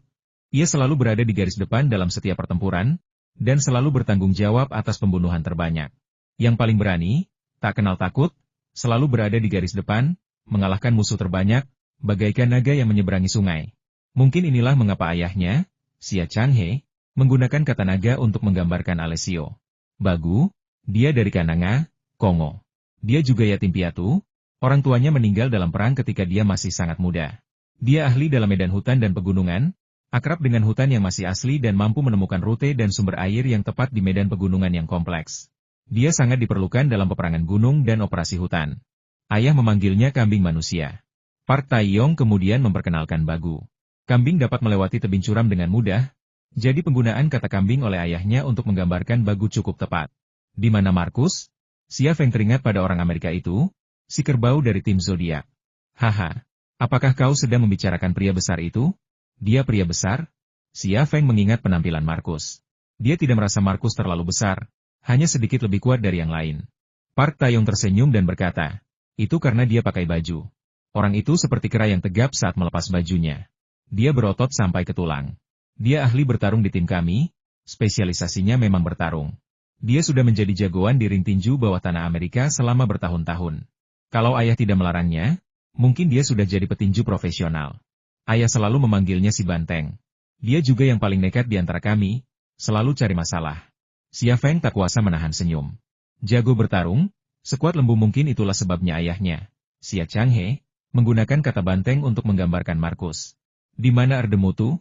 Tanya Xia Feng. Park Tae-yong berkata, dia orang Mongolia, satu-satunya di antara kami yang bukan yatim piatu. Nenek moyangnya pemburu, dan dia sangat pandai berburu. Dan ketika ku bilang berburu, maksudku membunuh orang, bukan hewan kecil. Ketika dia membunuh seseorang, tidak ada jejaknya di tempat kejadian. Ketika ayah ingin seseorang menghilang tanpa jejak, biasanya ayah memintanya untuk melakukannya, dan ayah tidak pernah gagal. Harimau adalah raja binatang buas, jadi kehebatan berburunya sudah jelas. Wajar saja ayahnya, Xia Changhe, menggunakan kata harimau untuk menggambarkan Erdemutu. Namun, Xia Feng agak terkejut. Erdemutu tampak biasa-biasa saja, tipe yang akan luput dari perhatian di tengah keramaian, tetapi ternyata dia adalah pembunuh bayaran yang ulung. Aku tidak perlu memperkenalkan Yelena, kan? Park Tae-yong berkata sambil tersenyum. Dia sudah bersama ayah selama 2 tahun terakhir, dan ayah sudah sering bertemu dengannya. Dia jago melenyapkan potensi ancaman. Bahkan mata-mata CIA paling elit pun tak luput dari tatapannya. Aku tak tahu bagaimana dia melakukannya, tapi dia memang jago. Bersamanya, kita tak perlu khawatir dibuntuti atau diikuti. Xia Feng berkata, yah, aku kenal dia. Dia suka menyembunyikan informasi di balik permen karet. Ngomong-ngomong, bagaimana dengan 5 orang lainnya? Ayah belum melihat mereka. Akan kuberitahu kalau mereka sudah datang. Tidak apa-apa. Aku bahkan tidak tahu seperti apa rupa mereka. Jadi kalau ayah memberitahuku pun, percuma saja. Xia Feng tiba-tiba teringat sesuatu. Yah, aku tahu Yevgenia memang babi, tapi dia sudah mati. Ayahku bilang ada yang menggantikannya. Kau tahu siapa orangnya? Park Tae-yong mengangkat bahu. Bos, sejujurnya, aku juga tidak tahu. Ayah baru saja memberitahu kita ada anggota baru, tapi dia tidak menyebutkan siapa orangnya. Tapi kurasa suatu hari nanti kita harus bertemu, dan aku akan tahu siapa babi itu. Xia Feng mengira ayahnya, Xia Changhe, merahasiakannya darinya sendirian. Tapi dia tidak menyangka ayahnya merahasiakannya dari anggota tim zodiak lainnya. Sepertinya babi ini benar-benar misterius. Bip, bip, bip. Telepon satelit tiba-tiba berdering. Setelah mengantar Liu Zhengnan pergi, Xia Feng mematikan teleponnya. Semua anggota tim zodiak sekarang menggunakan telepon satelit, yang tidak bisa dilacak atau disadap. Xia Feng menjawab panggilan itu. Suara seorang wanita terdengar dari telepon satelit. Bos, aku sudah meminta izin untuk meretas sistem pengawasan Badan Kepolisian Nasional Korea. Xia Feng mengenali suara Amanda, tapi dia juga terkejut. Kenapa kau meretas sistem pengawasan Badan Kepolisian Nasional Korea? Mencari Gu Kewen? Aku bisa menggunakan perangkat lunak pengenal wajah untuk menemukannya. Selama dia muncul di Korea, aku bisa melacak keberadaannya, kata Amanda. Xia Feng tersenyum kecut. Ayo kita lakukan. Orang macam apa mereka ini? Cahaya fajar mengusir kegelapan, dan seluruh belahan bumi timur terbangun. Beberapa siap menyambut hari baru, sementara yang lain masih tenggelam dalam kegelapan. An Jinjian adalah salah satunya, tak mampu lepas dari kegelapan yang menyelimutinya. Tingkat dukungan lawannya jauh melampaui dirinya. Dengan tingkat dukungan seperti ini, ia akan kalah dalam pemilihan bahkan sebelum hasilnya diumumkan. Bukannya ia tidak punya peluang, tetapi akunnya sedang dipantau, dan dana grup Shenyu juga dipantau. Ia tidak bisa menggunakan uang grup Shenyu untuk mendukung kampanyenya. Dengan dana kampanye yang sedikit, ia tak punya peluang untuk membalikkan keadaan. Ini adalah zaman di mana uang adalah segalanya, dan tanpanya, seseorang tak bisa kemanapun. Memiliki uang tetapi tak bisa menggunakannya adalah hal terlucu yang pernah dialami An Jinjian. Cahaya fajar bersinar melalui jendela, dan An Jinjian duduk di dekatnya, tak bergerak. Rokok di tangannya telah lama padam. Setitik angin pagi berhembus masuk melalui jendela, dan separuh abu jatuh dari puntung rokok, menghantam tanah dan pecah. Langkah kaki terdengar di belakangnya, tetapi An Jinjian tidak berbalik. Sebuah selimut dengan lembut jatuh di bahu An Jinjian, dan suara seorang wanita terngiang di telinganya. Kamu akan sakit jika terus seperti ini. Lepaskan saja. Kamu akan merasa jauh lebih rileks setelah melepaskannya. Melepaskannya? An Jinjian mendengus dingin. Jika aku melepaskannya, akankah Xu Xian kembali? Jika aku melepaskannya, akankah hidupku lengkap? Aku, An Jinjian, bukanlah tipe pria yang mudah dikalahkan. Su Xiuzhen mendesah pelan, kemarin saya pergi ke kuil Bongeun, dan Guru Huiming berbicara kepada saya sebentar. Beliau berkata bahwa keterikatan adalah penderitaan, dan melepaskan adalah berkah. Saya rasa apa yang beliau katakan masuk akal. Ketika kami masih muda, kami melakukan terlalu banyak hal yang merugikan dunia, sehingga putra kami, Xu Xian, menerima balasannya. Sudah waktunya untuk melepaskan dan berhenti melakukan kesalahan. Jika tidak, putra kami tidak akan mendapatkan berkah, dan kami tidak akan mendapatkan berkah di kehidupan selanjutnya. Apakah kamu sudah memaafkan orang yang membunuh Xu Xian? An Jinjian tiba-tiba berbalik dan menatap Su Xiuzhen. Su Xiuzhen terdiam sejenak sebelum berkata, meskipun sulit, tidak ada lagi kebencian di hatiku. Jika dia muncul di hadapanmu, apa yang akan kamu lakukan? Tanya An Jinjian. Su Xiuzhen berkata aku akan bertanya apakah dia merasa bersalah. Aku akan bertanya apakah dia menyesalinya. Jika dia masih memiliki kebencian dan karma di hatinya, aku akan membujuknya untuk melepaskannya. Hahaha. Apa yang kau tertawakan? Istriku akan menjadi biarawati, kan? Kau harus memberitahuku saat kau menjadi biarawati, dan aku akan memakaikan jubah biarawan itu untukmu. Ini tidak lucu. Bip, bip, bip. Telepon satelit di atas meja teh tiba-tiba berdering, disertai getaran dan suara gemericik. An Jinjian meraih telepon satelit itu. Ini aku, suara seorang pria menggelegar darinya. Aku di sini. Di mana kita akan bertemu? Aku akan menunggumu di rumah. Apa kau membawa barang-barang yang kuminta? Ya. Kuperingatkan kau, jangan main-main. Meskipun kita di Korea, mudah bagiku untuk membunuhmu. Sebelum kau berpikir untuk menyakitiku, sebaiknya kau pertimbangkan apa yang kumiliki. Itu bisa menghancurkanmu. HMPH. Aku ingin membunuhmu, tapi tidak sekarang. Ya, waktu itu penting. Sebaiknya kau jangan pernah berpikir untuk membunuhku lagi seumur hidupmu. Karena jika kau melakukannya, aku akan membunuhmu duluan. Itulah kata-kata terakhir dari pihak lawan bicara, lalu mereka menutup telepon. An Jinjian mengangkat telepon satelitnya tinggi-tinggi, tetapi tidak menjatuhkannya. Su Xiuzhen tiba-tiba berkata, Jinjian, apakah itu? Apakah itu Xia Feng? An Jinjian tidak membenarkan atau membantah, tetap diam. Itu dia, kan? Pasti dia. An Jinjian tiba-tiba berdiri dan merobek selimut yang disampirkan Su Xiuzhen. Ia dengan marah berkata kepada Su Xiuzhen memangnya kenapa kalau itu dia? Jangan khawatir, diam saja. Demi menjadi Presiden Korea Selatan, kau malah bekerja sama dengan iblis. Roh Xu Xian di surga tidak akan pernah memaafkanmu. Su Xiuzhen berbalik dan pergi. Kau mau kemana? Teriak An Jinjian berhenti di situ. Su Xiuzhen balas menatap An Jinjian dengan air mata berlinang. Kau pikir aku akan mengadu? Kau suamiku, aku tidak akan mengkhianatimu. Tapi aku tidak akan tinggal serumah dengan orang yang membunuh putraku. Aku akan tinggal di kuil Baoen untuk sementara waktu. Kuharap impianmu terwujud dan menjadi Presiden Korea Selatan. Su Xiuzhen pergi, dan hanya An Jinjian yang tersisa di ruangan itu. Semenit kemudian, An Jinjian mengangkat telepon lain dan menghubungi sebuah nomor. Ketika panggilan tersambung, ia berkata, Minghu, suruh 2 orang untuk mencegat istriku dan membawanya ke vilaku di Pulau Jeju. Tak seorang pun boleh membiarkannya pergi tanpa perintahku. Suara pengurus rumah tangganya, Chai Minghu, terdengar di telepon. Aku mengerti. Aku akan segera melakukannya. Juga, suruh semua orang datang ke rumahku. Kita akan kedatangan tamu. Kau mau membawa senjata? Ya.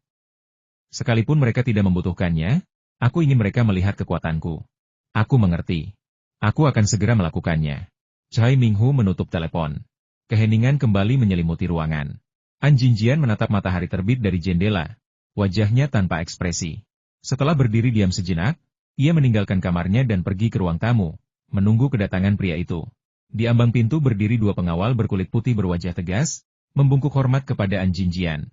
Mereka adalah pensiunan asnafisil, terlatih dalam pertempuran dan profesional, mampu melawan 10 orang sekaligus. Mereka memiliki semua kualitas yang dibutuhkan seorang pengawal profesional. Bukan hanya mereka berdua. Sejak kematian An Suhyun, An Jinjian telah menghabiskan banyak uang untuk membangun kembali tim pengawalnya. Selain sekelompok besar pengawal Korea, ia kini merekrut 10 pengawal elit dari seluruh dunia. Mereka termasuk pensiunan asnafisil, veteran legiun asing Prancis, dan mantan agen Rusia. Motivasi awalnya membentuk tim ini adalah balas dendam terhadap orang itu. Sekarang, meskipun balas dendam saja tidak cukup, ia ingin menunjukkan kekuatannya kepada orang itu, agar ia tidak berani mengancamnya. Orang itu adalah Xia Feng. Xia Feng belum tiba, tetapi suasana sudah tegang. An Jinjian tiba di pintu ruang tamu, menatap ke arah yang dituju, menunggu Xia Feng muncul. 5 menit kemudian, Chai Myung-ho muncul di hadapan An Jinjian. Ia sedang berlari kecil, ekspresinya panik. Tepat saat hendak mencapai An Jinjian, mungkin karena penampilannya yang licin atau kepanikannya sendiri, ia jatuh ke tanah seperti anjing ganas yang menerkam mangsanya. An Jinjian mengerutkan kening. Kenapa panik? Tuan. Cui Minghu, bahkan tanpa repot-repot berdiri, bertanya. Ada sesuatu yang terjadi. Apa yang terjadi? Ekspresi An Jinjian tiba-tiba berubah serius. Orang-orang kita, kata Cui Minghu sambil berdiri. Orang-orang kita telah dirobohkan. An Jinjian terkejut, dan sarafnya menegang. Matanya melirik kemanapun ia bisa melihat, tetapi ia tidak melihat apapun selain pepohonan dan bangunan. Tidak ada Xia Feng atau orang-orangnya, bahkan tidak satupun dari orang-orangnya sendiri. Tiba-tiba, rumah An, yang membentang ratusan hektar, berubah menjadi sunyi senyap, bagaikan pemakaman di kala senja. Tuan, panggil polisi. Seru Cui Minghu. An Jinjian tiba-tiba menerjang ke depan, menampar wajah Cui Minghu. Ia meraung, brengsek. Aku membesarkan kalian semua, orang-orang tak berguna, dan kalian selalu berpikir untuk memanggil polisi setiap kali terjadi sesuatu. Jika polisi memang berguna, untuk apa aku membutuhkan kalian? Cui Minghu menutupi wajahnya, tak berani mengucapkan sepatah kata pun. An Jinjian tiba-tiba berbalik menghadap 2 pengawal Amerika yang gugup dan berteriak, kenapa kalian masih berdiri di sana? Cari dia. Kedua pengawal Amerika itu bertukar pandang, tetapi tidak langsung bertindak. Prioritas mereka saat ini bukanlah menangkap si penyerang, melainkan melindungi An Jinjian. Melindungi majikan mereka adalah tugas seorang pengawal, tetapi An Jinjian telah memberi mereka perintah yang salah. Tuan, Anda tidak bisa dibiarkan tanpa perlindungan. Saya akan pergi. Sebelum dia sempat menyelesaikan kalimatnya, Cui Minghu tiba-tiba jatuh ke depan, mendarat dengan keras di tanah. Sebuah anak panah bius tertancap di punggung Cui Minghu. Anak panah bius itu dirancang khusus, ditembakkan bukan dari pistol melainkan dari sumpit primitif. Penyerangnya ada di dekatnya, namun tak seorang pun menyadarinya.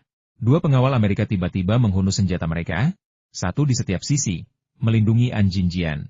Jelas berpengalaman, kedua pengawal Amerika itu segera mengangkat senjata mereka dan mengarahkannya ke atap. Tatapan mereka tajam mencari tempat persembunyian bagi penyerang. Namun, sebelum pencarian mereka mencapai 5 detik, 2 anak panah bius tiba-tiba melesat dari pohon di dekatnya, menembus leher kedua pengawal itu, satu di depan dan satu di belakang. Kedua anak panah itu tampaknya ditembakkan dari sumpit, dengan selisih sepersekian detik ledakan yang luar biasa cepat. Sedetik kemudian, kedua pengawal Amerika itu, yang masing-masing sebesar beruang kutub, jatuh ke tanah. Selama sepersekian detik, seluruh kediaman An terdiam. An Jinjian adalah satu-satunya yang terjaga di kediaman An, dahi dan punggungnya bermandikan keringat. Beberapa menit sebelumnya, ia berpikir untuk memamerkan kehebatan bela dirinya kepada Xia Feng. Tetapi kini ia tiba-tiba menyadari bahwa keahliannya yang penuh kebanggaan itu bagaikan seorang pramuka di perkemahan musim panas di mata Xia Feng. Tepat ketika An Jinjian berjongkok di tanah, masih memulihkan diri dari keterkejutannya, seorang pemuda keturunan Tionghoa melompat turun dari pohon beringin. Ia memegang tabung logam berwarna hijau zamrud, sebuah anak panah bius yang masih kosong di tangannya. Wajahnya tanpa ekspresi, tatapannya dingin dan menakutkan. Pria ini adalah garda depan Xia Feng, Erdemutu, harimau dari tim zodiak. Seorang wanita berambut pirang muncul dari hutan bambu dan menghampiri An Jinjian, berbicara melalui walkie-talkie. Sudah dibersihkan. Kau bisa datang dan bicara dengannya. Aku janji di sini tenang. An Jinjian tertegun. Apa anak itu membuat keributan seperti itu hanya untuk mengobrol dengan tenang? Berlebihan. Musuh yang sebenarnya belum muncul. Namun anak buahnya telah mengalahkan semua anak buah An Jinjian. Ini sungguh keterlaluan. Namun, An Jinjian, selain amarah, merasakan ketakutan yang mendalam. Ia tak percaya kekuatan Xia Feng telah mencapai level ini, tetapi tak ada yang bisa ia lakukan. Anak buahnya masih tergeletak di tanah, tak satu pun bisa bergerak. Bisa dibayangkan jika Xia Feng telah membunuhnya, ia pasti sudah menjadi mayat sekarang. Pintu terbuka, dan seorang pemuda perlahan masuk. Tatapan An Jinjian terkunci padanya, sekilas kebencian di matanya. Ia akan mengenali pemuda ini bahkan jika ia berubah menjadi abu, karena inilah Xia Feng, pria yang telah membunuh putranya. Sebelum datang ke Korea, Xia Feng mengenakan topeng kulit manusia, karena ia tak ingin siapapun melihat wajahnya di sana. Namun saat melihat An Jinjian, ia melepas topeng itu, memperlihatkan wajah aslinya. Ini bukan unjuk kekuatan, melainkan cara untuk menyelesaikan negosiasi dengan An Jinjian dengan lancar. Tuan An, kita bertemu lagi. Xia Feng menghampiri An Jinjian, senyum tipis tersungging di wajahnya, seolah-olah ia adalah teman lama yang baru saja bertemu. Apa maksudmu? An Jinjian berdiri dari lantai, wajahnya dipenuhi amarah. Apa yang kau inginkan? Xia Feng berkata dengan tenang, Tuan An, jangan gugup. Aku hanya berusaha melindungi diriku sendiri. Aku tidak ingin mengirimkan uang kepadamu, hanya untuk disergap para pembunuh yang siap membunuhku. Jika kau tidak percaya padaku, mengapa kau masih bekerja sama denganku? Tanya An Jinjian dengan marah. Xia Feng berkata, demi keuntungan, orang akan melakukan apa saja demi keuntungan, kan? Kau benar-benar keterlaluan kali ini. Xia Feng berkata dengan tenang, jangan khawatirkan hal kecil ini. Aku membawakan semua yang kau butuhkan. $100 juta itu uang yang banyak, dan kau bahkan tidak mengucapkan terima kasih atau selamat datang? Yang sebenarnya ingin dikatakan An Jinjian adalah, pergi sana, tetapi ia tidak akan mengucapkan kata-kata itu dengan lantang. Setelah melampiaskan amarahnya, emosinya mereda. Senyum tersungging di wajahnya. Baiklah, silakan duduk di ruang tamu. Erdemutu dan Yelena tetap di pintu masuk, sementara Xia Feng mengikuti An Jinjian masuk. An Jinjian hendak bertanya mengapa pencuri itu belum datang ketika. Begitu masuk, ia melihat seorang wanita baru. Wanita itu muda, tinggi, berambut hitam panjang, dan berwajah halus. Ia mengenakan rok mini ketat yang memeluk pinggulnya yang bulat, menciptakan penampilan yang sangat seksi. Satu-satunya kekurangannya adalah dadanya yang agak rata, memberi kesan kurang berkembang. Wanita itu memegang vas bunga. Ia baru meletakkannya ketika An Jinjian dan Xia Feng masuk, berbalik, dan menatap mereka. Kau? Wajah An Jinjian dipenuhi kecurigaan dan kewaspadaan. Xia Feng tersenyum dan berkata, dia pencuri yang kau cari, Qinwu. Qinwu?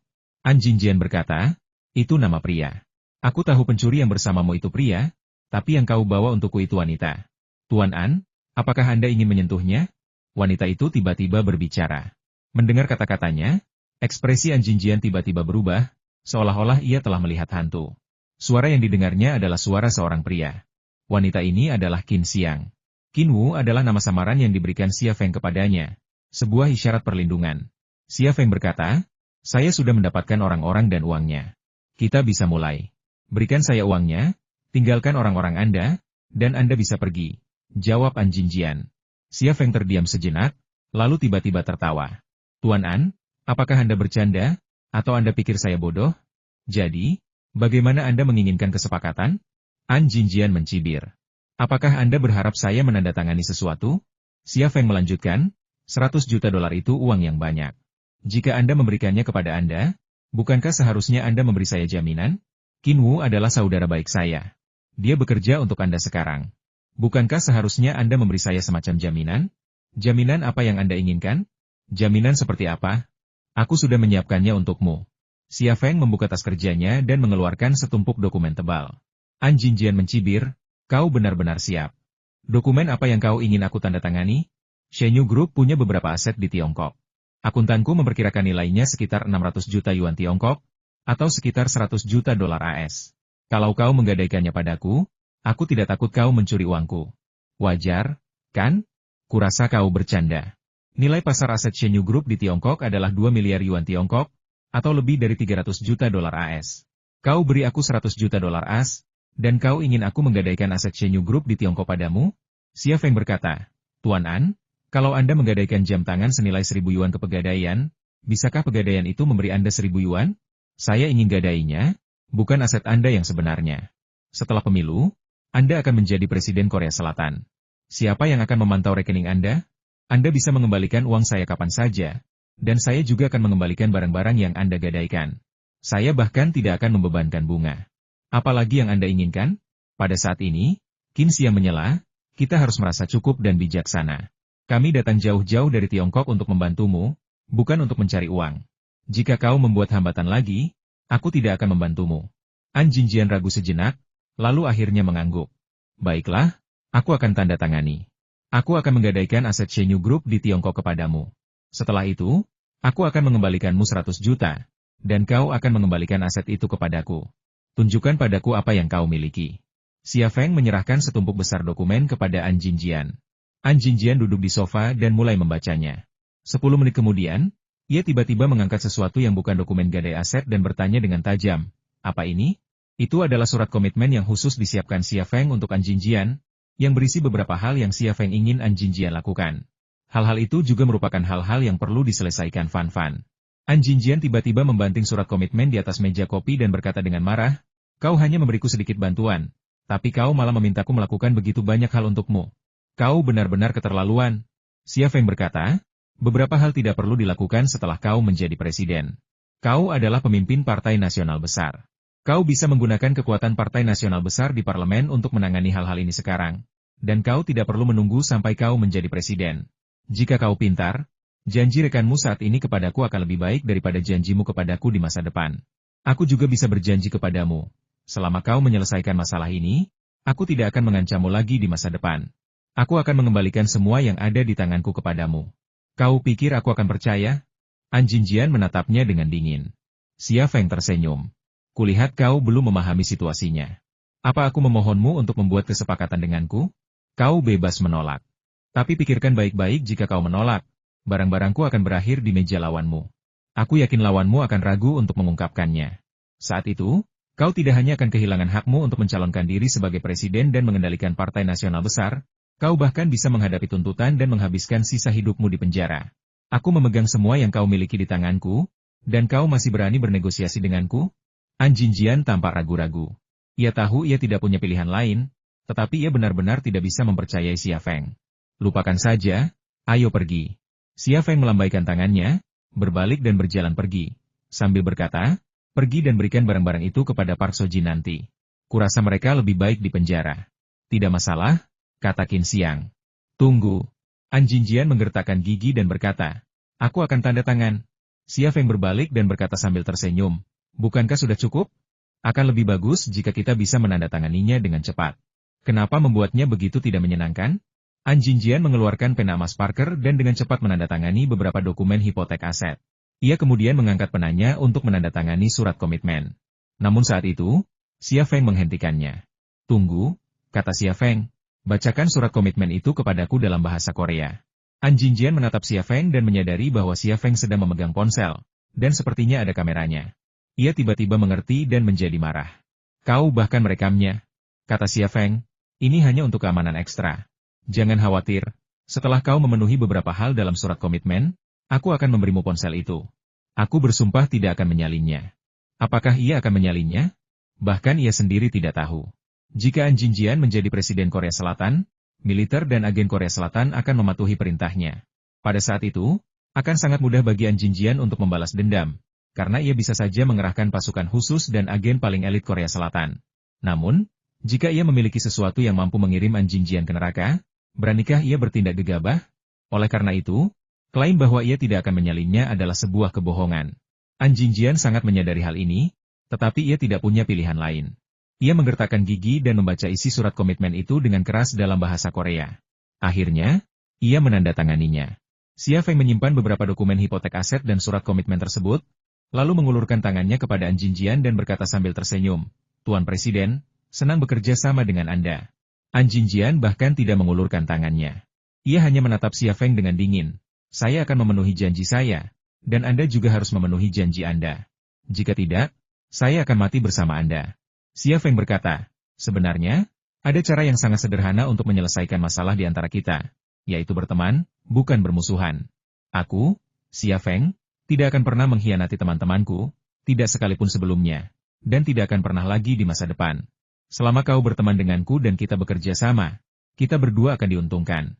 Tapi jika kau ingin membalas dendam padaku, ayolah. Kau lihat apa yang baru saja terjadi. Sebenarnya sangat mudah bagiku untuk membunuhmu. Kau membunuh anakku, tapi kau masih ingin berteman denganku? Tidak bisakah kau punya anak lagi? Jika istrimu tidak bisa, maka wanita lain juga tidak bisa? Teknologi sekarang sudah sangat maju. Jika kau menginginkan seorang putra, seharusnya tidak ada masalah, kan? Jika kau tidak nyaman tinggal di Korea Selatan, datanglah ke Tiongkok, dan aku akan membantumu dengan masalah ini. Xia Feng tampak sangat serius dan khawatir. Wanita seperti apa yang kau sukai? An Jinjian terdiam. Ia tiba-tiba merasa bahwa jika ia ditakdirkan menjadi musuh bebuyutan dalam hidupnya, orang itu tak lain adalah pemuda Tionghoa di hadapannya ini. Xia Feng meninggalkan rumah An, dan ketujuh anggota tim zodiak juga dievakuasi. Bukan hanya Erdemutu yang telah bertindak sebelumnya. Ketujuh anggota yang dibawa Xia Feng juga telah bertindak. Jika tidak, mustahil untuk mengalahkan pasukan An Xiuxian sepenuhnya. Operasi ini tidak hanya memungkinkan Xia Feng menyaksikan kekuatan mengerikan tim zodiak, tetapi juga membuatnya menyadari bahwa ayahnya, Xia Changhe, telah selamat dari pengejaran ganda FA dan CIA bukan karena kebetulan atau keberuntungan, melainkan karena kekuatan semata. Setelah meninggalkan rumah An, semua orang, termasuk Xia Feng, mengenakan topeng kulit manusia, berubah menjadi orang yang berbeda, dengan identitas yang berbeda. Teknologi topeng kulit manusia awalnya diajarkan kepada Xia Feng oleh ayahnya, Xia Changhe. Asal-usulnya berasal dari tim zodiak, sehingga telah lama menjadi barang wajib bagi tim zodiak dalam menjalankan misi. Qin Xiang tinggal di kediaman An. Berdasarkan kesepakatan antara An Jinjian dan Xia Feng, ia harus membantu An Jinjian mencuri beberapa harta Park Sujin yang mencurigakan. Begitu berhasil, An Jinjian bisa memberikan pukulan telak bagi Park Sujin. Inilah yang disebut politik liberal, tidak semua orang yang dipilih oleh pemilih bersih, bahkan tidak jujur. 1 jam kemudian, Xia Feng tiba di markas Park Taeyong di Korea Selatan. Itu adalah bangunan 2 lantai yang bobrok di daerah kumuh Seoul. Lantai atas untuk tempat tinggal, dan lantai bawah untuk garasi. Ada juga ruang bawah tanah, yang secara alami menjadi pusat komando operasi Korea Selatan. Kita punya waktu 30 jam, kata Xia Feng di ruang bawah tanah. Dalam waktu itu, kita harus menemukan Gu Kewen dan menghabisinya. Jika kita tidak mencapai tujuan ini dalam 30 jam, kita akan mengevakuasi Korea Selatan. Jika Xia Feng tidak muncul di Tiongkok setelah 30 jam, delegasi Jerman pasti sudah muncul di gudang senjata Le5. Saat itu, Liu Zhengnan tidak bisa lagi berpura-pura. Xia Feng bahkan tidak melibatkan Biro 101 dalam operasi ini, apalagi memberitahu Biro ZN. Dan jika Ling Hao tahu bahwa Xia Feng di cabang Shu adalah Liu Zhengnan yang menyamar, ia tidak akan bisa menjelaskan kepada Ling Hao kemana ia pergi dan apa yang telah dilakukannya selama 2 hari terakhir. Ia sangat ingin membunuh Gu Kewen, tetapi jika tidak berhasil dalam 30 jam, ia akan mundur. Ia punya 2 tujuan dalam perjalanan ke Korea Selatan ini, satu untuk mencapai kesepakatan dengan An Jinjian, dan yang lainnya adalah membunuh Gu Kewen. Jadi, meskipun ia tidak bisa membunuh Gu Kewen dan harus mundur dari Korea Selatan, ia bisa menerima hasil ini. Beri aku 2 jam lagi, dan aku akan menemukan Gu Kewen, kata Amanda. Komputernya selalu berfungsi. Namun, menemukan seseorang di negara sebesar Korea Selatan bukanlah tugas yang mudah. Erdemutu berkata, ayo kita lakukan sesuatu. Markus membuka paksa sebuah kotak kayu dengan palu. Kotak itu berisi senapan patah, senapan runduk XL2500, dan senapan serbu model Gust of Wind. Badan senapan hitam itu bersinar dingin di bawah cahaya. Markus bersiul dan mengulurkan tangan untuk mengambil senapan serbu Swift. Bos, apakah ini senapan serbu Swift tercanggih di dunia? Aku sudah lama menginginkannya. Aku sudah memberitahu ayah beberapa kali, tetapi dia tidak setuju.